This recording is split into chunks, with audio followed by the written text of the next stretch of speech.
आजको नेपालको सन्दर्भमा के जेनजीले मक्किएको यो प्रणालीलाई पुनर्स्थापना गरेर नयाँ युगको सुरुवात गर्छन् त? के जेनजीले समृद्ध नेपालको सपनालाई योग्य नेतृत्व मार्फत साकार तुल्याउँछन् त?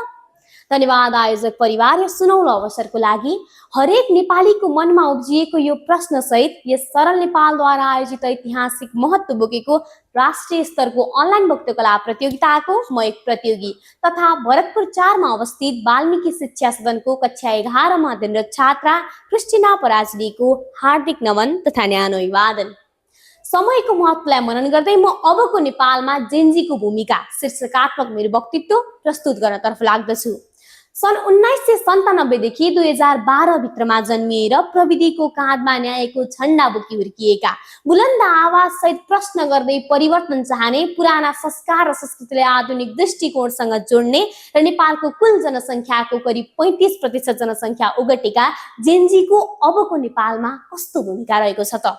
यो प्रश्न गरिरहँदा मेरो मानस पटलमा म लगायत हरेक जेनजीले निर्वाह गर्नुपर्ने परिवर्तनकारी भूमिका चित्रण भइरहेको छ। म यहाँहरूलाई एउटा प्रश्न गर्न चाहन्छु कि अबको नेपालमा पनि जेनजीको भूमिका केवल राहदानी बनाएर बौद्धिक पलायनकै शिकार हुनु हो त? कदापि होइन। अबको नेपालमा जेनजीले देश बदल्नका निम्ति विदेशको भिजा होइन, स्वदेशमै बसेर विश्व हल्लाउने भिजन बोक्नु आवश्यक छ।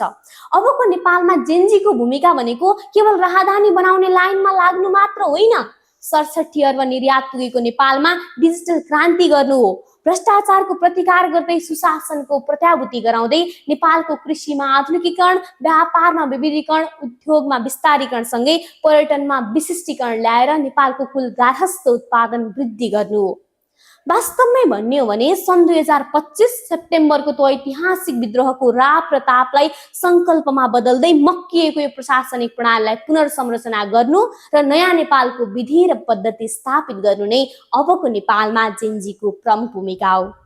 तर यी समस्त कुराहरू तब मात्र वास्तविकतामा बदलिन सक्छन् जब हरेक नेपालीले सही नेतृत्व छनौट गर्नका निम्ति अगाडि बढ्दछन्। अन्यथा यी समस्त कुरा मरुस्थलको मृग तृष्णा झैं बन्ने कुरामा दुई मत नहोला।